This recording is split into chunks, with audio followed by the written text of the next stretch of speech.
Greetings, members, one and all of the Salivation Nation. Inflation delivers a crushing blow to the dollar. What is the solution? To hold gold and silver. Let's explore.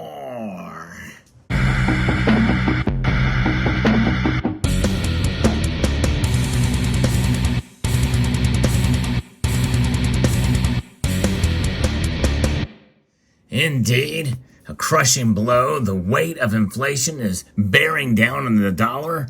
It is now up to 8.5% year over year. That is another 40-year high and a little bit higher than what they had expected. March CPI was expected to come in at 8.4% annually. I've heard some talk that this is essentially a 1.2% month-over-month increase.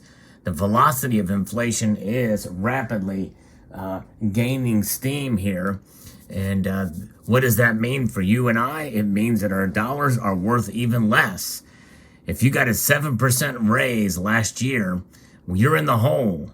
And by the way, that's the official numbers from the CPI. And this dollar bill here, which we all have faith in, we all use, and we will continue to use, we will continue to have faith in. We understand that as part of that faith, it is a losing proposition year over year and now month after month with just over 1% loss in value. Each month, the velocity is picking up and inflation is rising. And in many ways, I thought it would be even higher than that, considering the producer price index numbers well over double digits. And again, we're talking about official numbers here. We're not talking about shadow stats and other measures of inflation that were done before in the 80s. If we look at those measures, we are well into double digits. In fact, you've heard me talk about that in a very recent video about the real inflation numbers and how gold reacts to that, especially gold. But today, as I record this video and the numbers just released, gold is up. Not a whole lot, but it's up just over a half a percentage point. And silver's really not up a whole lot either, just up over 1%. Believe it or not, silver is outperforming gold by 2-to-1 measure, narrowing the gold to silver ratio slightly to 77.51. But with all the palladium group metals down fairly substantially, amazingly enough, that actually surprises me considering what I reported on last week with regards to palladium especially, but as well with platinum. And it just goes to show you that, it's very difficult to really predict and measure where these prices are going to go. But one thing is for sure, we hold these metals to be self-evident, and that is what we can expect and hope for. Gold and silver have been stores of value for thousands of years. That ain't changing anytime soon, that's for sure. In fact, the case is even stronger than ever before for holding gold and silver. And notice I say hold as opposed to buy. Now, am I against you buying gold and silver? No, I am not. But I also think you've got to weigh your own financial circumstances, because with inflation being what it is, that means your dollar is worth less. And it may be a good idea to stock up on some items out there that are maybe not perishable, that will go up at least at a rate potentially of 1% month over month. So in other words, if you find some canned goods that have a pretty long shelf life, or any other food stuff that does not perish anytime soon, it may be a good idea to hold on or to buy some of that stuff, maybe even before buying gold and silver. That's one thing to consider here, because, when you think about long-term savings, you got to really discount or take out the idea of the dollar and start looking at items.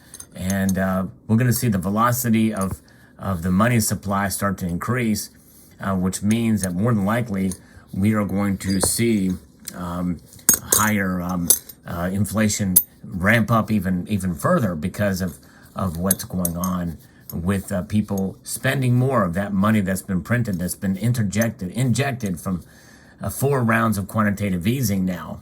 And that's why we stack silver. That's why we stack gold. to protect ourselves against the ever devalued dollar. The dollar is something that is now turning out to be bad money. And so we're seeing the opposite of Gresham's law right now, as we're seeing greater demand for gold and silver. And that is the opposite of Gresham's law, where the good money essentially is driving out the bad money. And by the way, that good money can translate not only to gold and silver, but also other things that very well could be worth more in the immediate future, non-perishable items. You think about it: deodorant, a bar of soap, extra bar of soap, things like that you know you're going to need from day to day are going to be worth more in 30 days from now. It's just the nature of where we're at, folks, with the prices rising and many different things. So it's probably a good idea to hold on your gold and silver, maybe buy more of the other stuff. But the last thing I would be doing is selling your gold and silver in these times as these numbers come out. I'm going to be referencing an article here from Kitco News that talks about this. Gold price up as U.S. consumer inflation runs hot. And gold and silver are posting some gains, as we reported. And the just released U.S. data point of the week saw the consumer price index for March come in at 8.5% year over year. And the March CPI again was expected to be 8.4%. On Wednesday comes the U.S. Producer Price Index report for March. That's going to be very interesting because that's going to forecast what the next Consumer Price Index numbers will be. And likely we're going to see it rise even more. Double digits of where the Producer Price Index were last time. So likely it would be much the same, if not even more so, in the Wednesday's report. Global stocks markets were mixed overnight. The U.S. stock indexes were pointed towards narrowly mixed openings when the New York day session begins. On the Russian invasion of Ukraine front, the U.S. has now warned the war will take a more protracted and bloodier turn. Reports said European countries are now focused more on arming the Ukrainians and less on adding economic sanctions on Russia. COVID pandemic continues to surge in China, the world's second largest economy. Broker SP Angel said today in an email dispatch, strict Shanghai lockdowns has put other Chinese cities on edge. You remember I reported on this a week or so ago before it really kind of hit major news. But yes, there is a lockdown and has been for well over a week in Shanghai. All residents in Shanghai have been in strict lockdown since last Tuesday as COVID cases surge and the government doubles down on zero COVID strategy. Residents have been left without food and medicine, leading to protests and general unrest. Shanghai is the most populous city in China and thought to contribute to 3.5% of the country's total GDP. It is thought that now over 70 of China's largest 100 cities are suffering some sort of lockdown. Panic buying is sweeping through cities, with officials in the southern port of Jiangsu urging residents to stop excess purchasing as local papers suggested shortages were imminent. And that's essentially what could be happening here. And even I'm suggesting you do it to buy a little extra items to protect yourself, items and goods that you need for services. You heard Cybercurrent Twitcher talk about that as well. Nymex Crude Oil future prices were solidly higher today, trading around $98 a barrel. The U.S. dollar index is firmer early today and hit another 2-year high overnight. The yield on the 10-year Treasury note is presently fetching 2.79% and is more than a 3-year high. So other U.S. economic data for release include the NFIB Small Business Index, real earnings, the Johnson Red Book, and a chain store weekly report, and other optimistic index, and monthly Treasury budget statement. And so there are other things too they're going to weigh in on where things are with the economy and with gold and silver prices, with all those different factors coming into play here. But nonetheless, this is where we are at. It is something else to see, folks. Inflation running hot, and your dollar is losing value by the day. And so that, to me, just signals a run to continue to hold on to your precious metals and gold and silver. and to buy other items, and maybe even buy some gold and silver as you can afford to do so and find the good deals out there. I think it's wise to shop around, especially get the lowest price possible. I was able to secure some deals over the weekend that I haven't shared with the community yet, but I will in due course.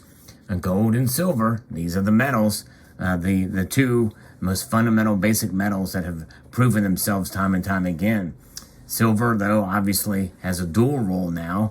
That's one of the reasons why the price is so much lower via the ratio than gold right now. But nonetheless, these inflation numbers are just a further case for stacking gold and silver. And it's also a testament to the strategy of patience, because that's one of the things I've talked about for years on this channel, is you got to have patience. And the best way to express patience is to hold on and not stress out too much when you hold your precious metals, your gold and your silver, because you take a loss when you sell, and depending on when you and how you buy. You average it all together and you sell at the right time, then the best thing to hope for is wealth preservation. And it's tricky sometimes when you take into account premiums, especially high premiums nowadays, which is why you should search for the best deal if you are a hardcore stacker. And if you believe in wealth preservation, that's the way to do it. Otherwise, there's ways to diversify in times like these. There's ways to save, and there's a defensive measure, but I'm sure there's other strategies as well, too, to actually profit and do very well in cases like this. And I've talked about some of those options as well, too, with precious metals in the mining industry and other aspects, if you're so inclined. But it's a level of risk to that. But mostly, that's what gold and silver are when we stack it as a defense mechanism. And it's a defense mechanism and savings against the devalued dollar. So there you have it. Let me know what your thoughts are in the comment section below. We'd like to extend a multitude of gratitude to you all for taking the time to watch, and to encourage you to please rate, share, comment, and subscribe.